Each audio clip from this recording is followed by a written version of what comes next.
Roguelikes. It's a game genre that has absolutely exploded in popularity ever since 2020, especially in the indie scene. Now it seems like every game that comes out is either a roguelike or has some sort of those elements in it. As of June 2025, so far the amount of games released only this year on Steam with the tag of a roguelike is 766. Is this genre really that fun? What is it that makes it so appealing? To find the answers to these exact questions, I decided to deep dive in the annals of the internet to find where it all began and why today it feels like every child born brings a new roguelike into this world with it. But first, a little rundown of what a roguelike actually is. For those of you who somehow still don't know what that is, roguelike is a game genre that can be described by a few gameplay elements, which usually contain procedural level generation, permadeath, and sort of a repetitive gameplay loop in which you slowly get more powerful each time you die. Best and most popular example of a roguelike that I can give you is the game Hades, released back in 2020. Well, it was released in the December of 2019, but you know what I mean. The genre is named after the game Rogue, which was made back in the 1980s. Rogue introduced the core elements that are used in roguelikes today, stuff like randomly generated levels and the concept of permadeath, which was introduced not only in its gameplay but the story itself. Even though back in the day a lot of games had the concept of permadeath, Rogue introduced it in a way where each time you die, the next time you play the game you have much more knowledge about the game itself, which made the gameplay loop very interesting. But due to it being developed in a Unix-based system, it was very basic compared to the roguelikes we know today. So to see how it all started, I decided to play the original Rogue. So apparently the game of Rogue comes with a manual. I think it's pretty spot on because it's a pretty old game, and games before like Zelda and stuff also used to come with a manual, and I think this one is even before Zelda's time. So I guess it makes sense because no one in that time really knew how to play games. So, the quest for the amulet. How long has it been? How many lifetimes have passed since I began my sojourn through this maze of underground passageways, of damp, dimly lit chambers? How long have I been alone, the only human among a menacing crew of hideous subterranean beasts, stumbling over forlorn reminders that others passed this way before me, never to return. Long before I forgot the warmth of the noonday sun or the refreshing coolness of evening breeze, I forgot my name. Call me what you will, I am the Rogue. I'll spare you the time of me going through the entirety of the general, but the gist of the story is we are a character who came into the dungeons to find the amulet of Yandor. But the dungeons have trapped us and we are stuck in a cycle of life and death where every time we die or every time we try to get to the demon lord or dungeon lord, we just die and get reset back to the very beginning, and all of our possessions are also lost. Many have come into the dungeons before and have met the same fate. We can't remember our name, we don't know who we are, but we just know that somehow we have to get the amulet and kill the dungeon lord. Then the manual of course goes on to show how to install the game, all the different kind of stuffs you will encounter, what all the icons mean, what all the keybinds are, and trust me, there are a lot of keybinds that the game does not hold your hand with at all, because this is way back in the day when tutorials did not exist. All they had were manuals to actually teach the players how to play the game. I'ma be honest, I didn't even read the entire manual. I gave up halfway through and I decided to just wing it. So I just booted up the game and it's asking me for a name. In the manual, he called himself Rogue, so I'm just gonna name him the Rogue as well, just for the story purposes. And I read the manual pretty thoroughly, so I have a bit of an idea of how to play things. It also showed me what all of these icons mean, so that should be like a Calister or like Kestrel, and he immediately hit me. I have defeated the Kestrel. This should be gold. Yeah, I got 52 gold, and this should be a potion. You now have a black potion. I am not gonna try to drink any potions because we don't really know what each potion does. So at the bottom you can see you have the level. Level is the floor we are on. There are around 26 levels in this game, I think. Then the hits, 12 are our maximum health and 7 is the health we are at.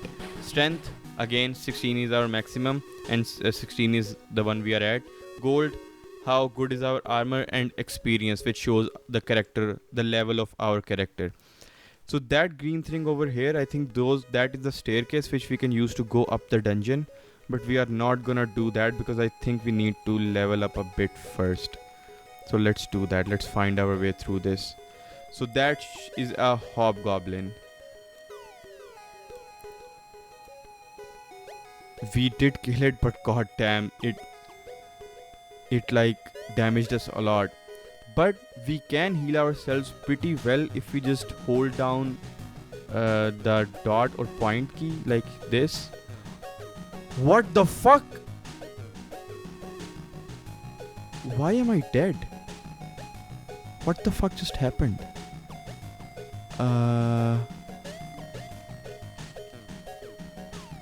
How did a monster attack me while like I was trying to rest? The game did warn me to like rest carefully, but I didn't know it was gonna be this tough. Past Huzama is dumb, so let me just explain to you what happened there. The game works on a tick-based system, or in a more common language, a turn-based system. So that means every time I move, the game progresses with me. If I stay still, the game will not progress either. And each time I press the rest button, which is the period key on the keyboard, that takes one tick. So that will progress the game by one turn. All this in turn allows enemies to sneak up on me if I just keep holding the period key, which I just did there. I have to press this one by one so no enemy can sneak up on me because the game time will progress as long as I hold it. How do I equip my bow as well? I need to figure out how to do that. Because... wait. How do I use my bow? I think I just need to equip it. Yeah, I think that's the best thing, to just equip it like a weapon. I do have food now though. Wait, let me try to rest now. I am just pressing the period key now instead of spamming it, so I know if anything approaches me, because that shit was wild last time. Okay, so let me try using a bow here now. If I press W, it should give me an option to... You are now wielding a short bow. And how do I attack?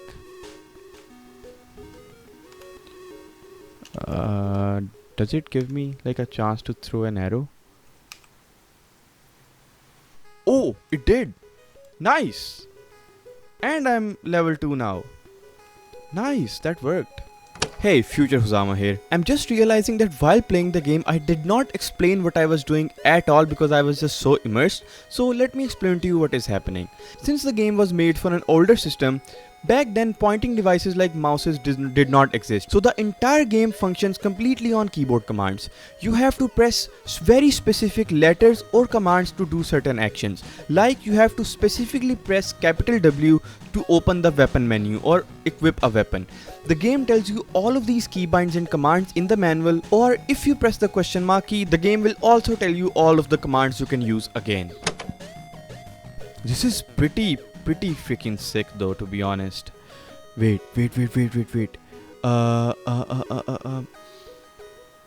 How do I need to wield a different weapon. I need to wield a mace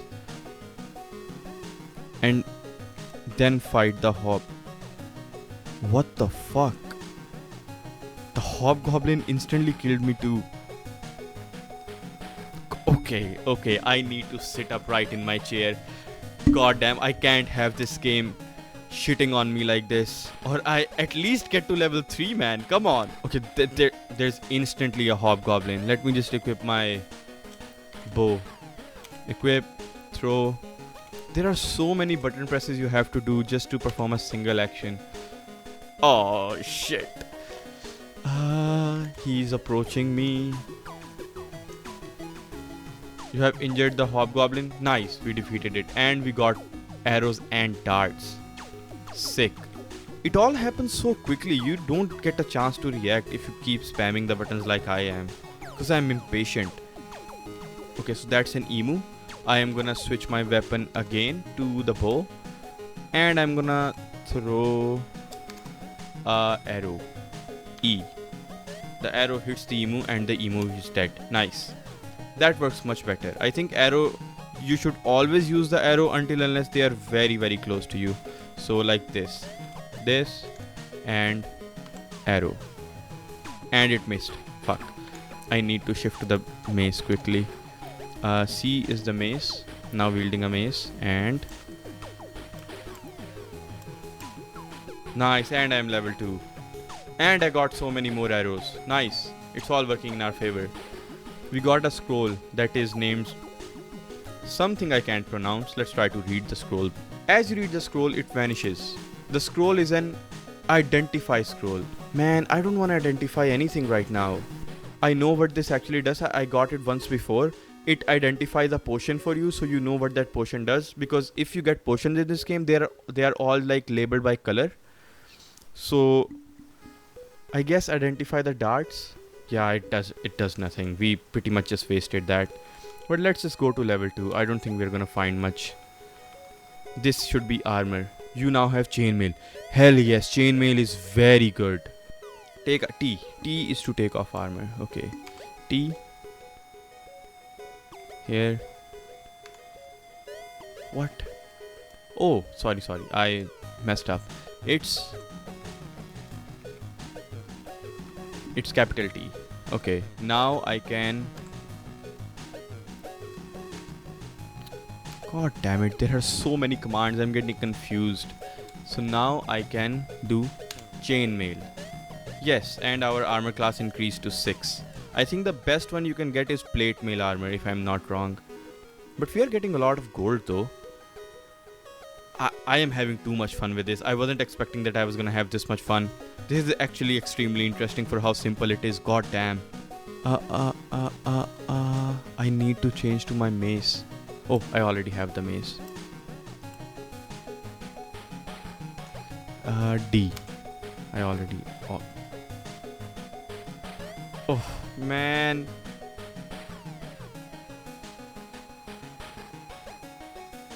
Fuck me, I tried to run away from the hobgoblin. Hobgoblins are insane. They fuck you up. I was trying to run away from him. God damn it. Yeah. So after multiple other attempts and dying in each one brutally, one time like this, I think there was something up with that floor because I kept teleporting. I'm pretty sure that was the case. But we are level 3 now. What? Nope. Wait, is it because of the potion I drank? The weird magenta potion or something? Wait, let me drink another one. You know, if one potion fucks you up, drink the second one. You feel yourself moving much faster. Now I can probably dodge more attacks. There you go again. I got teleported again. And when I get teleported, my controls get inverted too. Oh my god. This is so disorienting. It keeps throwing me in like different directions again. How do I fix that? Oh my god. Oh my god. Can I zap him? This direction? The bat swings and misses. Why the fuck were there's so many of them in that room? And why did I kept teleporting? It was clear that I wasn't cut out for this. But playing this, I can totally understand how playing this back in the 80s would absolutely blow your mind. Not only that, but the mechanic like the permadeath weren't just something that were thrown together like I thought before.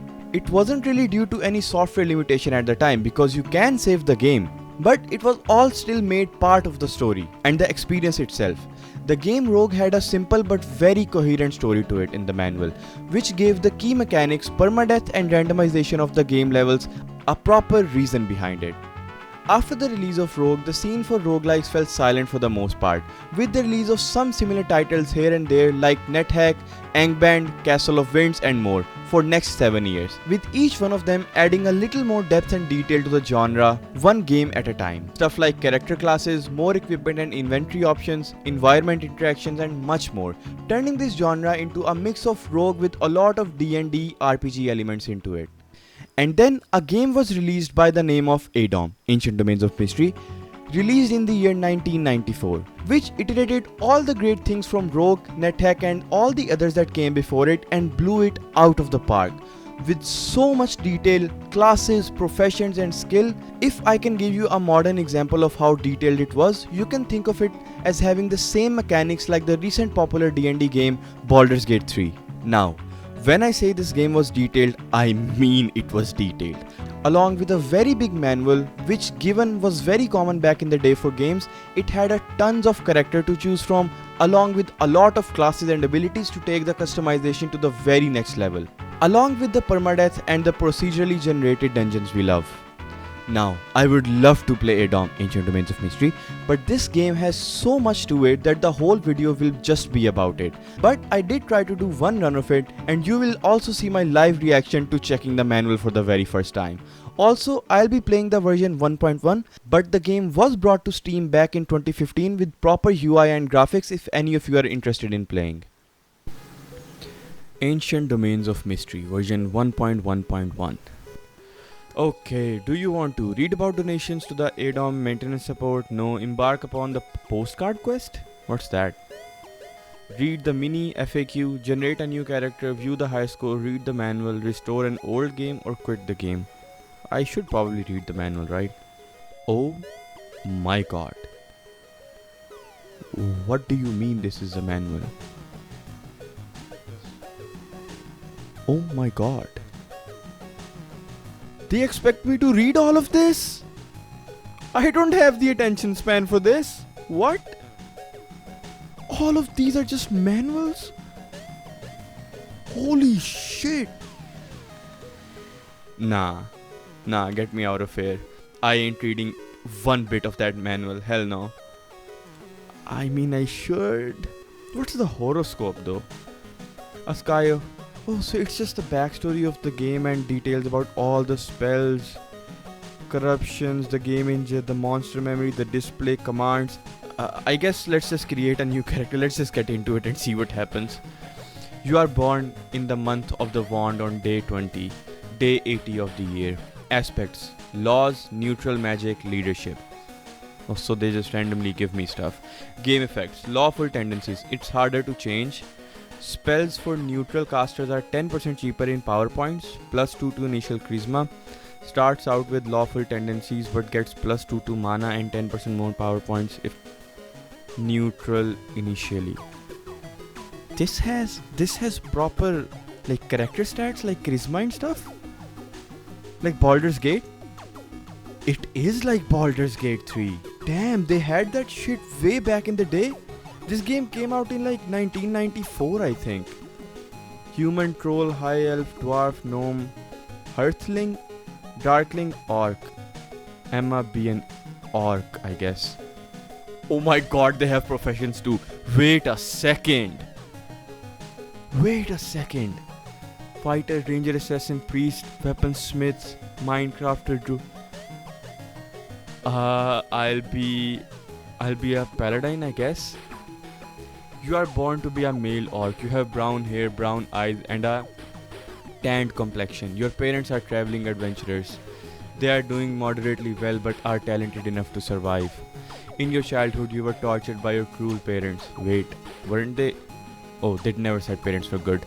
They seem to thoroughly hate and despise you. During your youth, you were very lazy. You slept a lot and didn't care too much for your duties and tasks. Your parents were not very happy with you. Your life as a young adult as characterized by steady determination.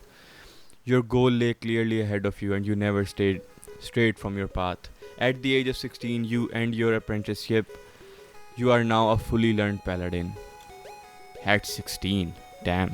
Gives me a kind of a midlife crisis.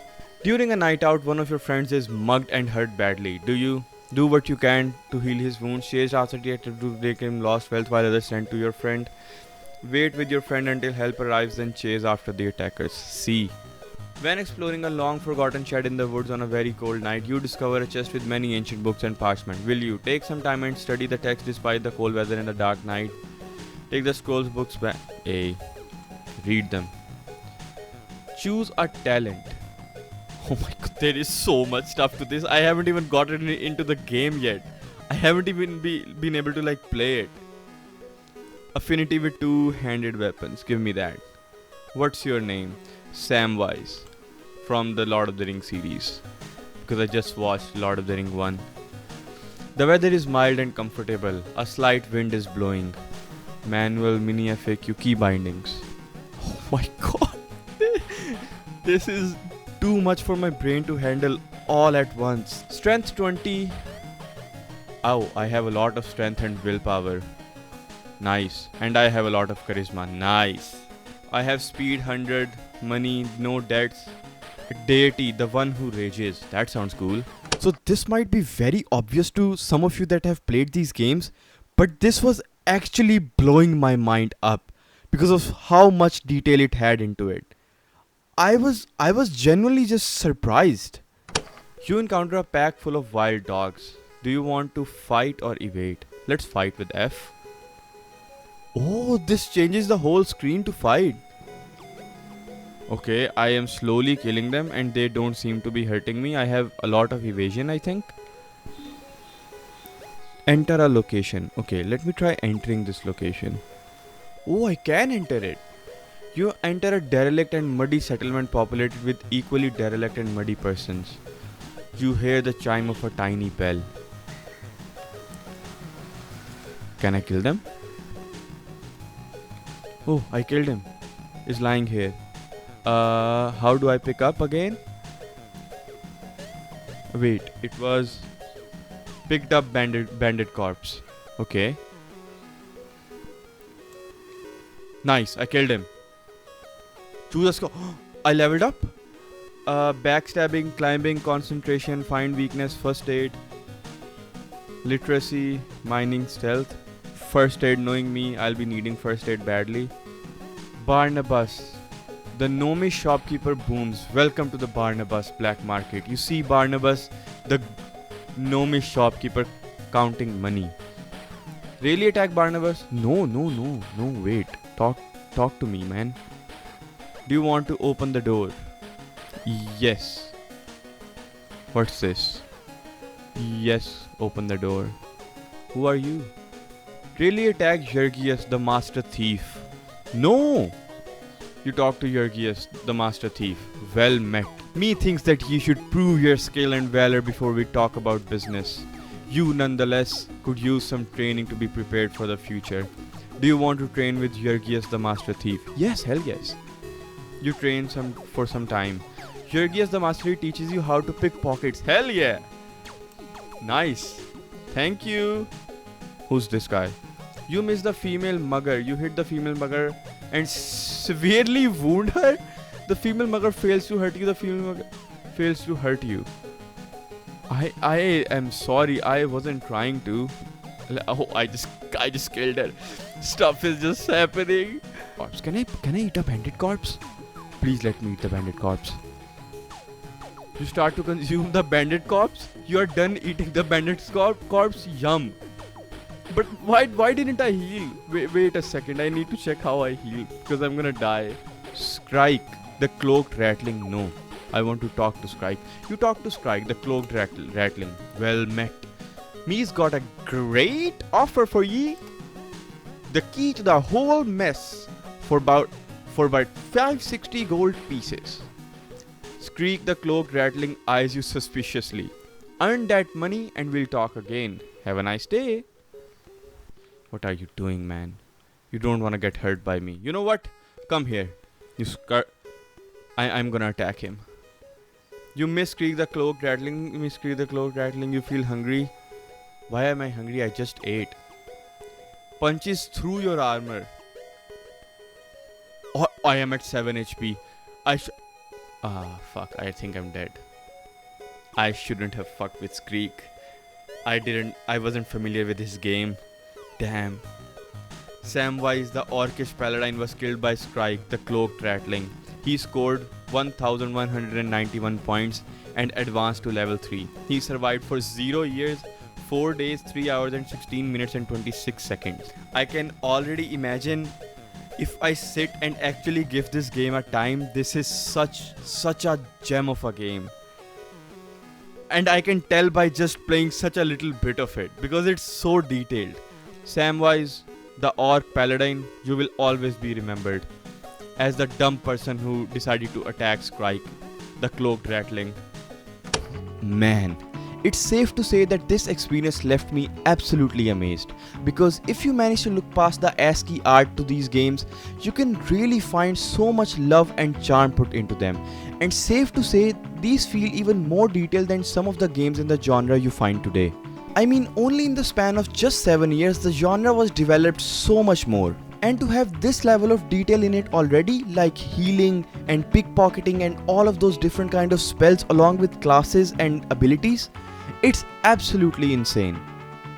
After Adom Ancient Remains of Mystery, a lot of games will be released in the genre that was now started to be known as roguelikes in the online internet forums back in the day, due to all of the similarities the newer games shared with the original Rogue. But after Adom, the genre will stay niche and popular among very die-hard communities, and it again won't receive any popularity till the release of a very important game of the genre, which is to this day known as one of the GOATs and is always mentioned in a discussion of roguelikes, The Binding of Isaac. This game not only had proper 2D graphics but had insanely well polished elements, which allowed the genre to be accessible to more people other than the community it already had, because it made getting into the genre very easy.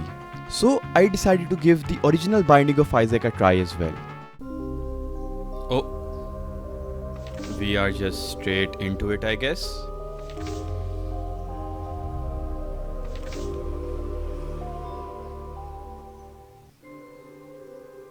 Isaac and his mother lived alone in a small house on a hill. Isaac kept to himself, drawing pictures and playing with his toys as his mom watched Christian broadcasts on the television. Life was simple, and they were both happy. That was until the day Isaac's mom heard a voice from above. "Your son has become corrupted by sin. He needs to be saved." "I will do my best to save him, my lord," Isaac's mother replied, rushing into Isaac's room, removing all that was evil from his life. Again the voice called to her. "Isaac's soul is still corrupt. He needs to be cut off from all that is evil in this world and confess his sins." "I will follow your instructions, Lord. I have faith in thee," Isaac's mother replied, as she locked Isaac in his room, away from the evils of the world. One last time, Isaac's mom heard the voice of God calling to her. "You've done as I've asked, but I still question your devotion to me. To prove your faith, I will ask one more thing of you." "Yes, Lord, anything," Isaac's mother begged. "To prove your love and devotion, I require a sacrifice. Your son Isaac will be this sacrifice. Go into his room and end his life as an offering to me to prove you love me above all else." "Yes, Lord," she replied, grabbing a butcher's knife from the kitchen. Isaac, watching through a crack in his door, trembled in fear. Scrambling around his room to find a hiding place, he noticed a trapdoor to the basement hidden under his rug. Without hesitation, he flung open the hatch, just as his mother burst through his door, and threw himself down into the unknown depths below.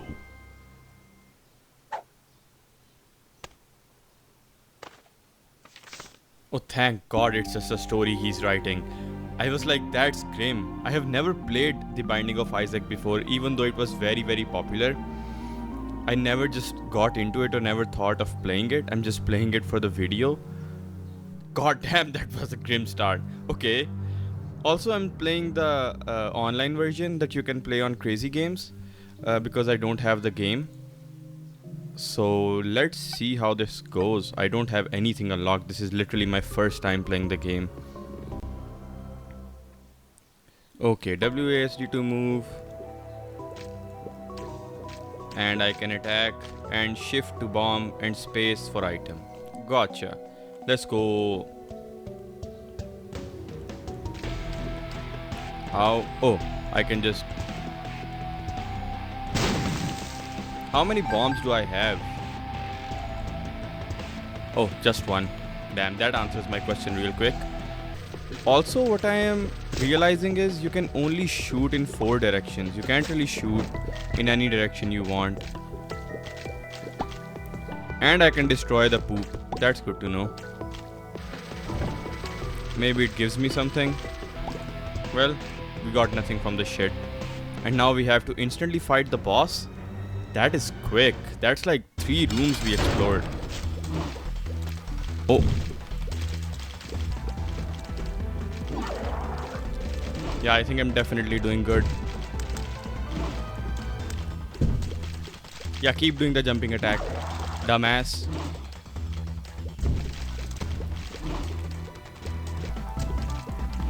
We are almost there. Nice! We got him. First try. And we got lunch. What does that do? I have no idea. Let's just go. The caves 1. So is this all just in Isaac's head? He's just writing a fucked up story? Kids are weird, man. Oh. It's so hard to aim in this. God damn.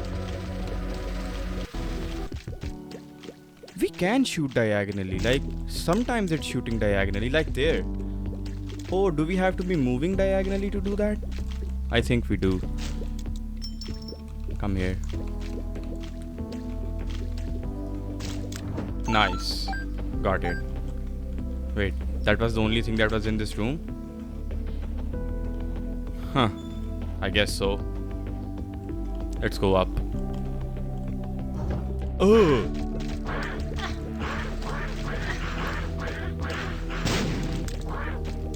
I just preemptively used the bomb. I got scared. Yeah, look. Sometimes it does shoot in that direction. Oh, I can just keep holding it here. Nice. And they all just die. Dumbasses.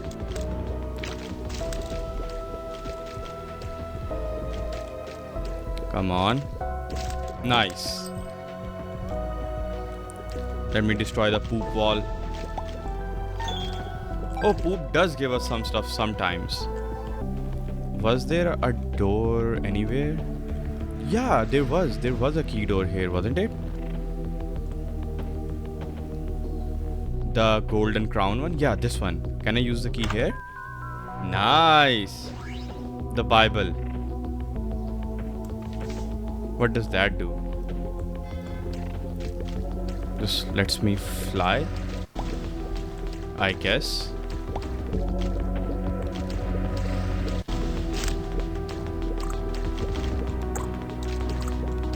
Oh, shit.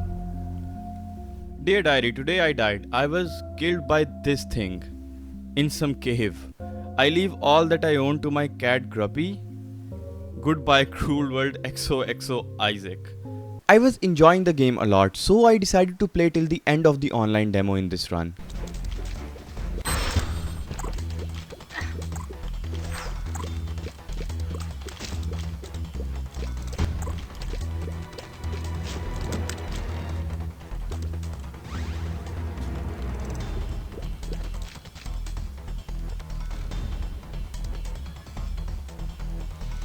Damn, that's the end. Nice. That was fun. I slowly got the hang of it. Took me a couple of tries, but that was hella fun. Nice.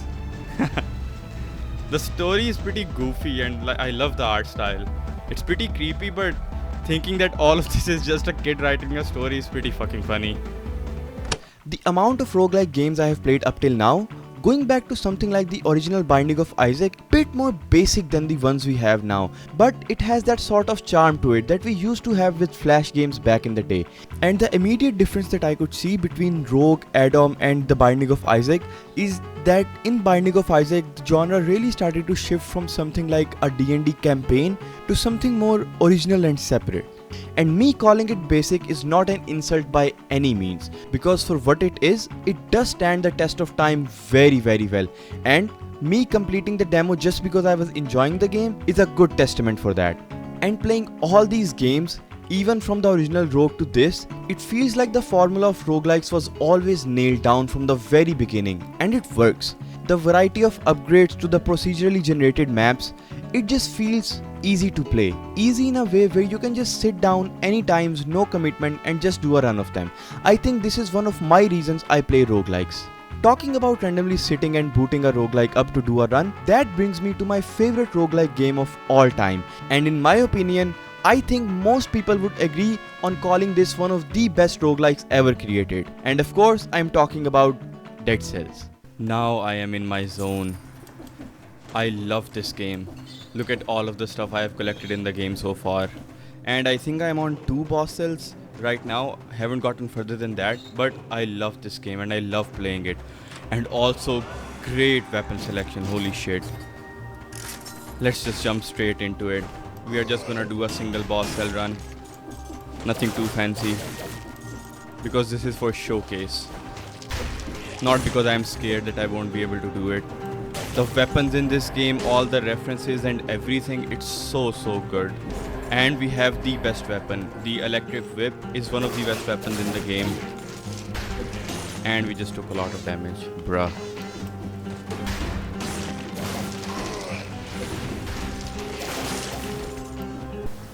Let me just swap them. Yeah, this is much better, because this is the game I'm most comfortable at. This and Hades. Toxic sewers, nah. I hate the toxic sewers. They are the worst in the game. We are gonna go all into tactics, because we have the electric whip and I want to upgrade this whip to a really good one, because it will win us the run. Or if we get a baseball bat, that shit is insane. You get from here. The baseball. Oh, fuck no. You know what? We are gonna pick it. The baseball bat is insanely good, but we won't be using it because right now it has this 100% damage inflicted on enemies and 100% damage taken. I don't want anything to do with that, but we are gonna take it though. Wait. Does it work like this even if I have this in my inventory? Fuck no. I think that run is over. I think I fucked up. You know what? I'm just gonna change the baseball. I don't plan to die in this run.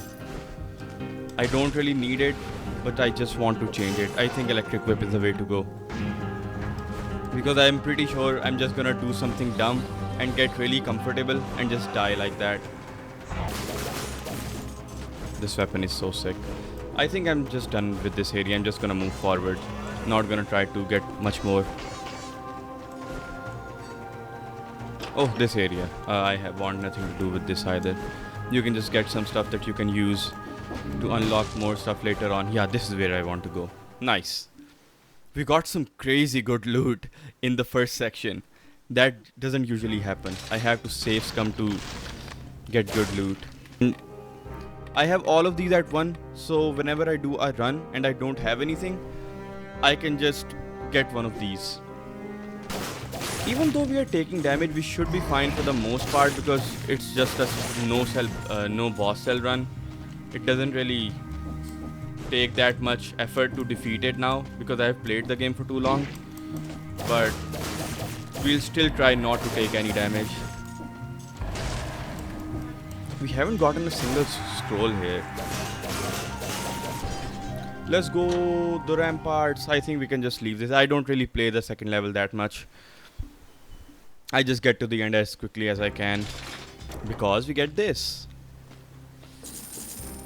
A lot of money, a lot of cells, and sometimes extremely good weapons.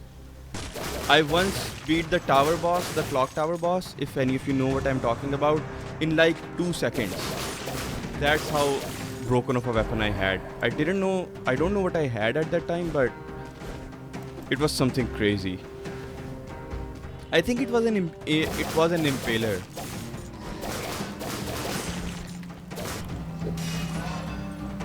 This time we are gonna go into survival because that gives us a lot of HP. If I don't really have something that I want to go for, I usually just go for survival for the HP. HP really helps, no matter how good you are in the game. I don't like the damage I am taking right now. I should not be taking this damage at all. Oh, nice. We're at the Black Bridge already. Let's go. I usually play on a controller, but my controller is all fucked up now, so I can't play with the controller. That's why I'm playing with a keyboard and mouse. So that's my excuse if I lose the concierge. We can fuck this guy up pretty easy though. He's not that tough. Oh shit! No! Goddamn! Wait! Thank God! I thought I was dead.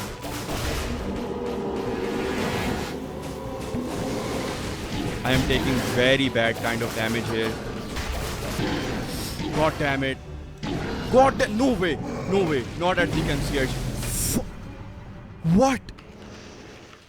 Fuck that. This does not represent me. This does not represent who I am as a gamer. We all know that was bullshit. I have no idea how that happened. Leave me alone. I have performance anxiety. But after that, in my second run, I got up to some shit. Just watch.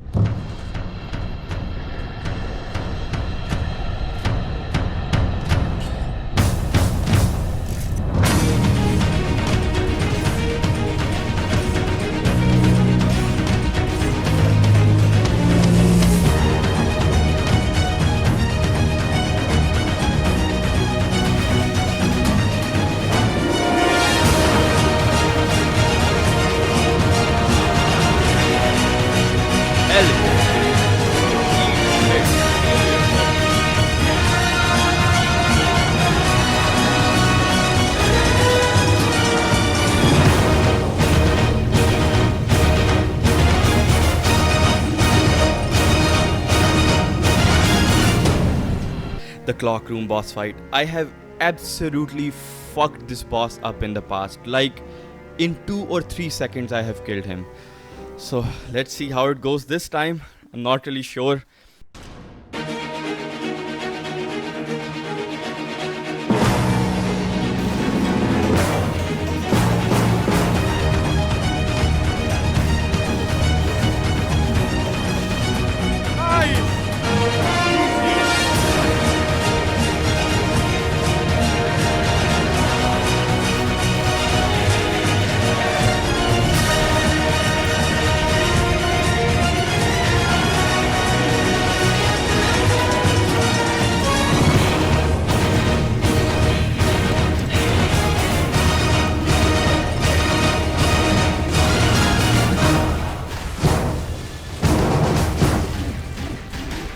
Oh shit!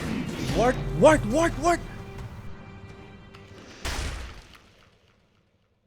I am so washed. Making this video, I am just realizing I am dog shit at the games I like. Anyways, the next game on our list that was absolutely revolutionary for the genre, which not only made the genre as popular as any other one in the scene, was one of the first to have such a level of polish to it that it hadn't been seen in the genre before. And also, a little tidbit, this was also the very first roguelike I ever played, and the game which single-handedly got me hooked to the genre. Of course, I am talking about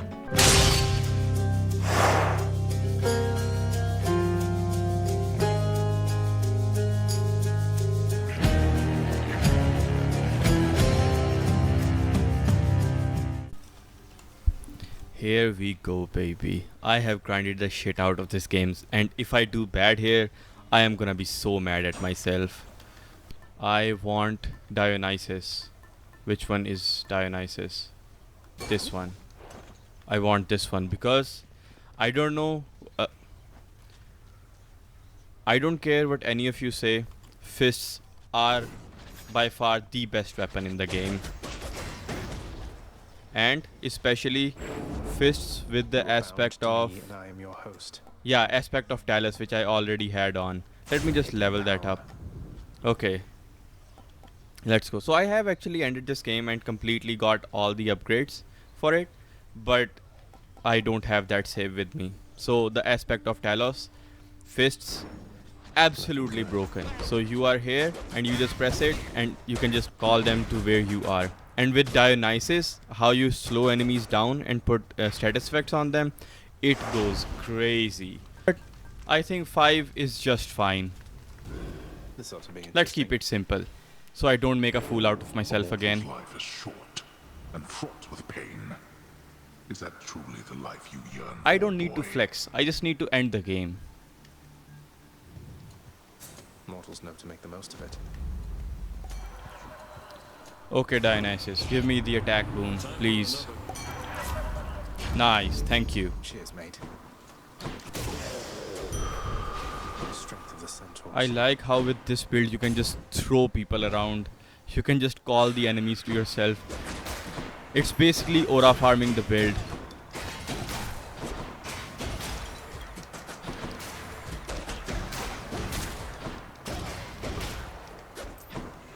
I am getting such a shit roll for like boons and stuff because I'm getting nothing.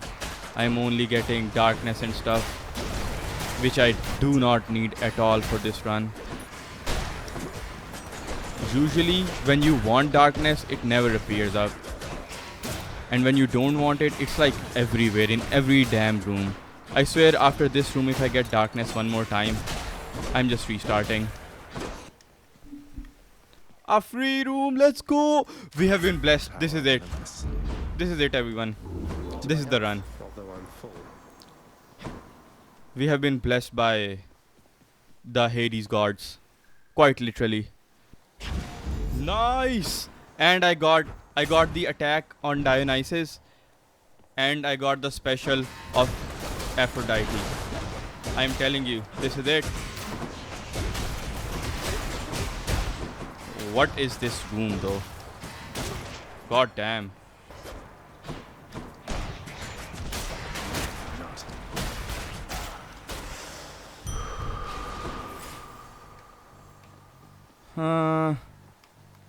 Is there any urn here? Nope, there's not. Let's see what Charon has. Please, something good. Oh, hell yes, he has something good. Should help keep me going.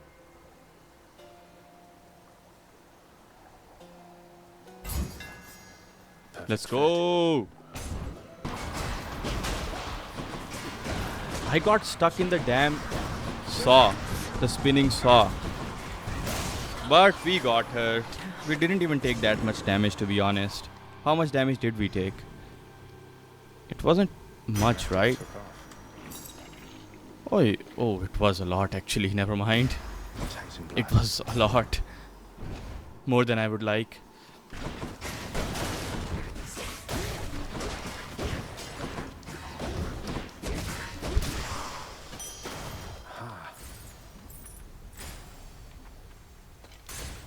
Moving right along. This is really good for me because I only have 2 boons and I can get their ranks upgraded here. And both of them got upgraded.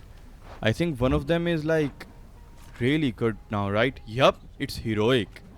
And what's the other one? And it's one is rare and one is one is heroic and one is rare. Works for me. That's really good this early on, especially.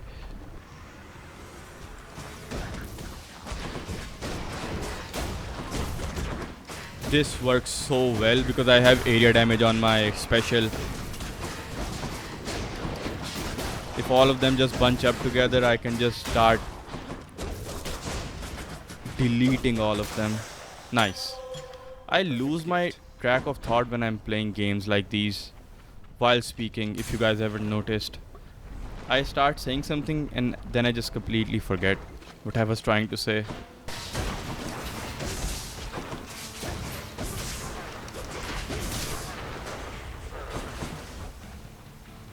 Come on.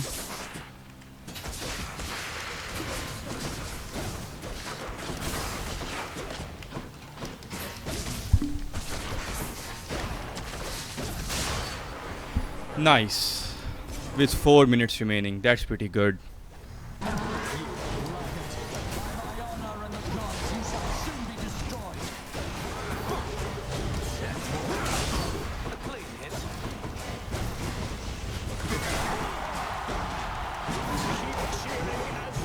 Shit. But we were gonna lose that regardless. I just need to be careful for the second Death Defiance. Nice, we got him. Thank God. We did lose our Death Defiance though, and we can't really get it back, but it is what it is. I don't have any money, so there's no point going there anyways. Let's go for a heart. What are the chances we get it first try? Very slim. I think there's only like a few times I have gotten it first try. It's very rare.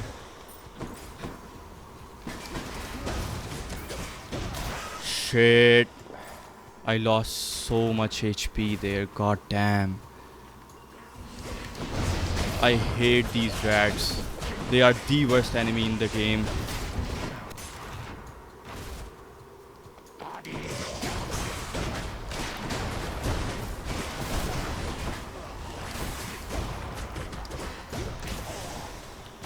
That bitch poisoned me.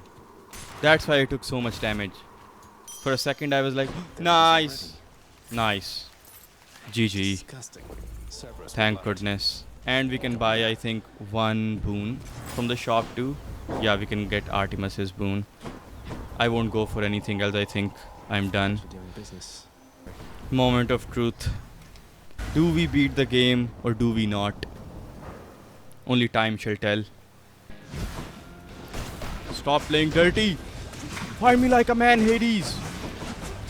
To think you're so receptive to this form of discipline. Discipline, is that what we're calling it?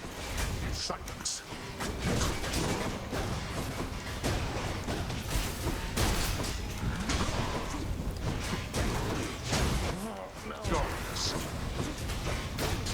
Wait, what's happening to me?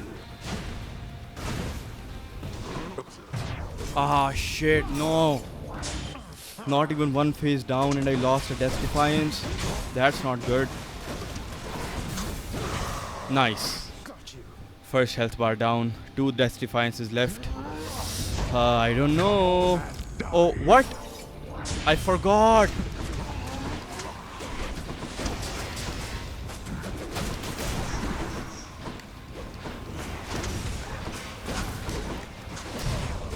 Come on. Okay, lock in.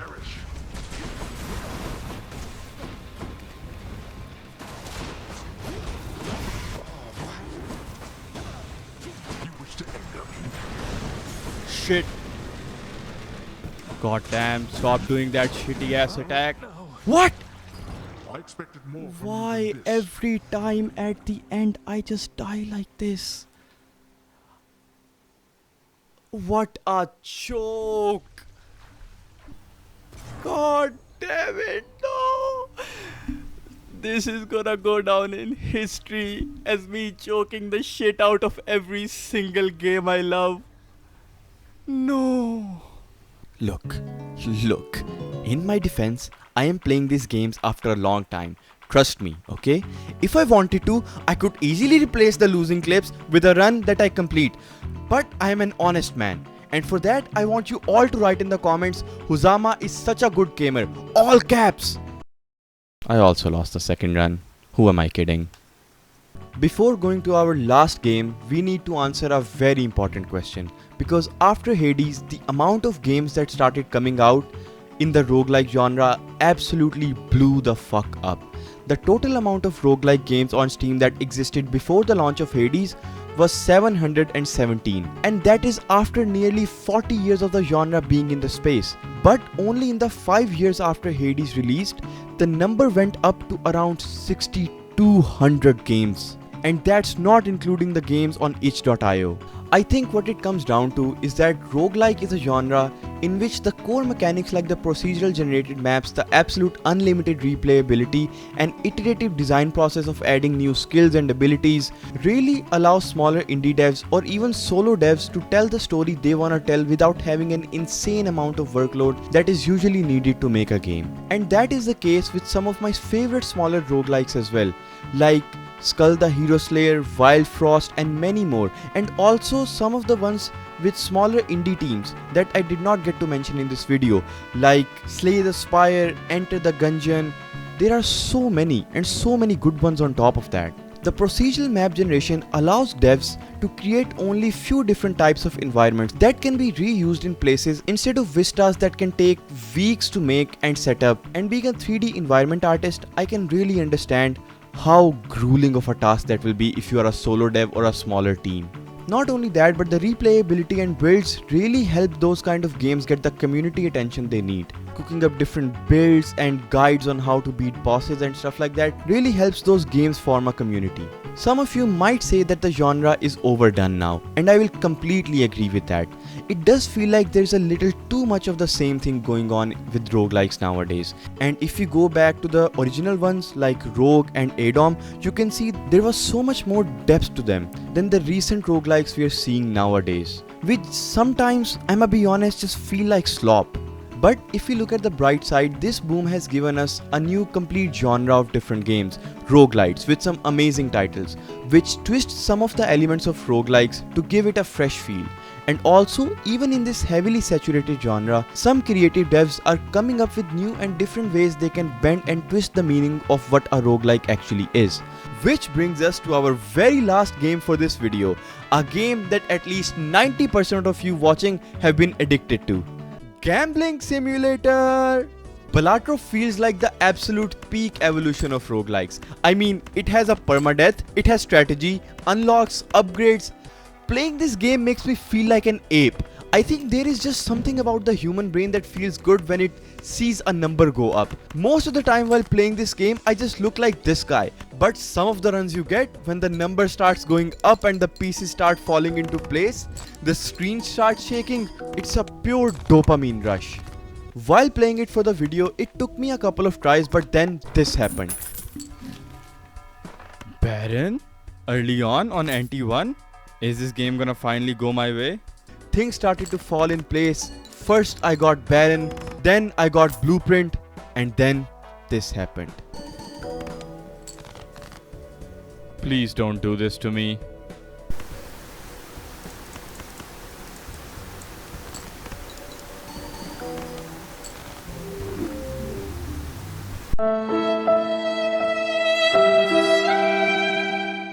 And with that, it concludes this video, playing through the evolution of roguelikes. I had a blast making this video and playing through all the important games of the genre I love a lot.